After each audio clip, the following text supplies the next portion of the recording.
33. More on the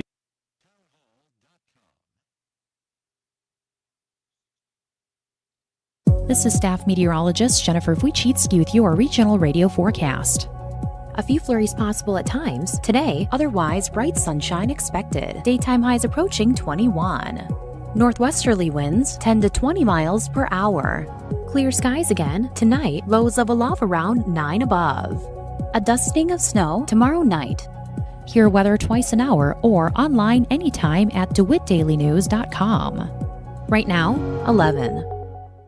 9 years ago this month, Love It Once More thrift store in Clinton opened its doors. This is Connie, and I want to thank you for supporting us. To celebrate, this month we have all our clothing and shoes 30% off. Look for us on Facebook, Instagram, and DeWittDailyNews.com. DeWittDailyNews.com is the area's leading local news source 24 hours a day, 7 days a week. Get the latest local news, obituaries, police splatter, weather forecast, and more with no paywall. Head to DeWittDailyNews.com to get the local information you need to know. Netflix buffering, YouTube spinning, devices not connecting, Zoom calls dropping. Ugh, it's frustrating when you struggle to stay connected. You shouldn't have to worry about your internet in Clinton. It should just work. Well, let's end your frustration. Get internet at the speed of light from Connexus. With incredible residential speeds up to 5 gig, Connexus offers reliable, unlimited internet in Clinton at unbeatable prices with no contracts and no installation fees. Fall in love with your internet again with Connexus. Visit CONXXUS.com. Fiber not available everywhere. Terms and conditions apply. Are you wanting to learn more about your health and wellness options in Central Illinois? Visit stealthwellness.com or click on my banner ad at DeWittDailyNews.com. Let me, Dr. Bill Byers, show you some simple, under-the-radar ways to improve and take control of your health. Hi, I'm Brett with Central Cremation Center, and we proudly serve all of Central Illinois. We offer the most affordable and convenient arrangements in the area with plans starting at just $795. Many of our plans are available by clicking our icon at DeWittDailyNews.com. This Miller Media Group radio station and our online daily newspaper, DeWittDailyNews.com, have got winter weather covered. With our exclusive event delay software, closings and cancellations are posted instantly when received, 24/7, and also air every 10 minutes during applicable times. And find out the latest road conditions at the road conditions icon on DeWittDailyNews.com. Whether online or on air, we've got you covered. WHOW is Central Illinois' Ag Station, and that includes providing farmers information on how the commodity markets close each day and week. I'm Todd Gleason from Illinois Public Media, University of Illinois Extension, inviting you to hear the daily closing market report weekday afternoons at 5:06, and on Saturdays tune in for Commodity Week with a review of the week's markets at 8:30 in the morning, all on WHOW AM, FM, and streamed online. News time is 8 minutes after 8 o'clock on this Thursday.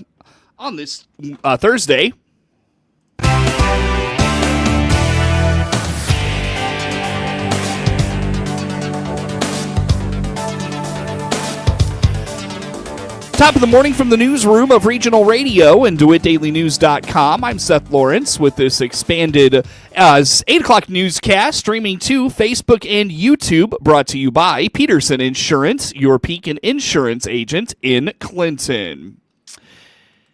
What was expected to be another significant snow event in central Illinois ended up being only leaving a couple inches of snow in most of the regional radio listening area. A good day to our listeners across the regional radio listening area on this Thursday. Here's a quick recap of yesterday's snow event in Illinois. The National Weather Service in Lincoln has released a recap of the snowfall from Wednesday, resulting in disruptions to morning and evening commutes for many across the area. The system brought sleet and freezing rain to areas near Interstate 70 and further south. A look at some of the snowfall totals. If you follow just Interstate 72 from Springfield to Decatur, Champaign, and eastward, about 1 to 2 inches of snowfall. A line of about Interstate 55, just north of Springfield, around Logan County, all the way to Bloomington. We're between about 2 and 4 inches of snowfall. The heaviest snow fell in northeast Illinois from a line of about Kankakee County into Chicago, where they received about 4 to 6 inches of rainfall. The Peoria area received about 3 to 4 inches of rain, or of snow rather, and same for Bloomington, about 3 to 4 inches of rain. Less than an inch fell in a line from Danville down to Mattoon and Effingham and into southern Illinois, but again in the Clinton area, between about an inch to 2 inches of snow from yesterday. Some landmarks at CocoRoz.org this morning in the southeast side of Bloomington Normal near Downs, about 3.5 inches of snowfall in McLean County. You go to the northwest corner of McLean County and north of Carlock, about 1.5 inches of snowfall reported there. Into the Peoria area. Peoria received about 2.3 inches of snow, about 1.5 inches of snow in Morton, and in far northern Tazewell County in Washington, about 3 inches of snowfall there. Just over 1 inch of snow in Urbana yesterday. In the Watseka area of Iroquois County, about 2 inches of snowfall. And we mentioned northeast Illinois, Kankakee, 4.5 inches of rain.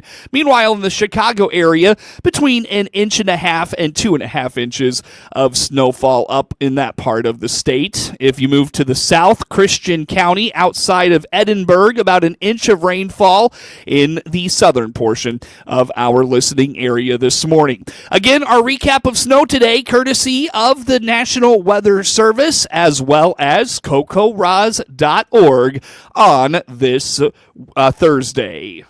And again, CocoRoz.org, where you can find those rainfall totals and snowfall totals. Over the years, bullying has largely moved from physical to verbal through the use of social media. On Wednesday's WHOW First Responders Tour, Clinton Police Chief and School Resource Officer Cody Mayer told Regional Radio cyberbullying has become a big problem for students. Officer Mayer notes much of it happens on evenings or weekends when kids are not in school. This is stuff I'm hearing about and dealing with on a daily basis. It's you're hiding behind a keyboard, you're hiding behind your phone. It's easier to do than when we were younger, to say things that are on your mind that may not be nice, may not be kind, may not be something that's uplifting, and it's going rampant. We keep getting more platforms that these students can use. There's not much regulation. There's not much that we see from maybe a parent side that can stop the kids from using it, and it's something they're using on a constant basis. A lot of it's happening at night and over the weekends, and they don't know who to talk to until they get to school. And a lot of times it comes to us and we find out they haven't talked to parents about or anything. They feel like they want to come and they want to tell the principal, the assistant principal. They want to tell student services and counselors. They want to come tell me. So it's something that maybe it happened on a Friday night and Monday morning they festered on it all weekend, and now we're getting to hear about it. So yeah, it's happening. It does certainly happen at school while they're in the building as well. But I think while they're in the same building, it's harder to hide behind that screen, knowing that person might walk by them later. So it's easier to do it over the weekends and nights. According to Officer Mayer, or rather, according to Chief Lowers, social media can be a useful tool for pertinent information. However, it is not without its drawbacks. I'm going to chime in. Unfortunately, social media and some of the challenges that come along with that aren't unique just to the school and just to the youth population. We're dealing with it in law enforcement, not just here in Clinton, but statewide, nationwide. It has created significant challenges for law enforcement across the country. And not just unique to the youth. We see it so much in adults too. Fortunately, I've been around long enough to see the advent of social media and the challenges that have come with it. And I would say, social media is a tremendous tool for us from public safety, but also in private business and everything. We have the ability to reach such a large audience in real time. So that is one of the best tools that we have available to us. it also comes with the challenges that Officer Mayer deals with on a daily basis at school, that we deal with in a community. We spend entirely too much time, in my opinion, dealing with issues that have generated through IT, through the internet, through communication and whatnot online. It just has opened up an entirely humongous realm of issues for our society. Social media gives a platform for those who seek to spread misinformation throughout the community, which can be detrimental to the work of the chief and his staff. He says it's too easy for users to present their information as facts. You've got to police your own. You've got to be willing. You've got to be able to kind of filter out what's important, what's not. And we just cannot focus enough and say enough for parents to monitor what's happening with your kids and on social media and via the internet. People have that. They have an audience just like we do. And where it is a great resource for us in law enforcement and in community service, those kids have that same audience available to them, to say whatever they want. And the amount of misinformation, the amount of opinions that are presented via social media platforms that are represented as fact. And again, I just hammer that misinformation with, quite frankly, no accountability. And that creates a tremendous problem. I mean, that is a topic and an area that we focus significantly on as we were talking about the DARE program. One of the things that I see, whether it's criticism of our government, of our local government, of our school system, of private business, is people coming to social media to bash and whatnot. And as I say, kind of rally the troops and circle the wagons. When my first question is if you have a complaint, if you have a grievance with something, have you taken that to someone in a position to make a difference? Yeah. Or are you just out here to create some drama? Right. And we see entirely so much of that, especially among the youth. And so those things are just, to me, quite damaging to our society. Chief Flowers references the recent boil order in Clinton and how misinformation led to cries from the community who they felt were being kept out of the loop. That is the most recent. That is exactly what we're talking about today. And that is something that is fresh in our minds. But that is just one example of a long list that I can share over the period of time that I've been here. But no, that is something recent that is fresh in our minds. But there is information. The other thing is, and I'm being critical to our own society here. Social media has also created a situation where people feel that they have the right to know everything. I mean, that they have the right to know every detail. When it comes to law enforcement, we have the integrity of specific and certain investigations and certain ways that we go about them. People feel that they have the right to know everything, and oftentimes we take on a tremendous amount of criticism for, well, they're not telling us this, or they are telling us this, and are they doing this or that? Put faith in those that are tasked with those obligations. The boil order is a great example. I mean, there was a tremendous amount of criticism there. I can assure you, I work with those people on a daily basis, that those that were tasked with those responsibilities were doing the best they could. They were working through that. The city was putting out the information that was available and pertinent to the community. And there again, also a tremendous amount of misinformation. Right. Something went from I heard this to this is factual, right? And it may not be. And so, consider your sources and follow it. And if you have a question, pick up the phone and call. The chief reminds, not everything you read online is the whole story, let alone the truth. He hopes the community will go to their city and county representatives with questions or concerns about the happenings in Clinton. Over the years, the DARE program has shifted from being solely focused on drug and alcohol prevention to more aligning with the everyday struggles of young people. Clinton Police Chief Ben Lowers told Regional Radio on the WHOW First Responders Road Tour Wednesday he and School Resource Officer Cody Mayer are in week 3 of the DARE program. The duo spends time with 5th graders in Clinton schools to help them navigate topics like substance abuse and bullying. But something kind of near and dear to me and to this department is we're right in the middle of the DARE program. We start that in late January. I think we're in week 3 now. I taught the DARE program myself for several years, and then Officer Bennett joined me And then upon his retirement, Officer Mayer, we sent him through the training. And so it actually works out really good being able to tag team it, because it really is more demanding than probably what people might recognize.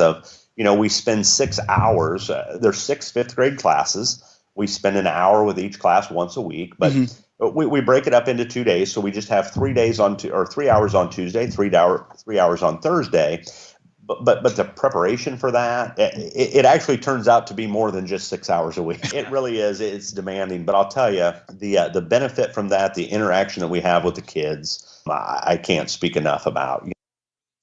Chief Flowers finds one of the most important aspects of the DARE program to be what he and Officer Mayer call humanizing the badge. Students participate in fun activities and the occasional moments of goofing off, which helps to build trust with local law enforcement.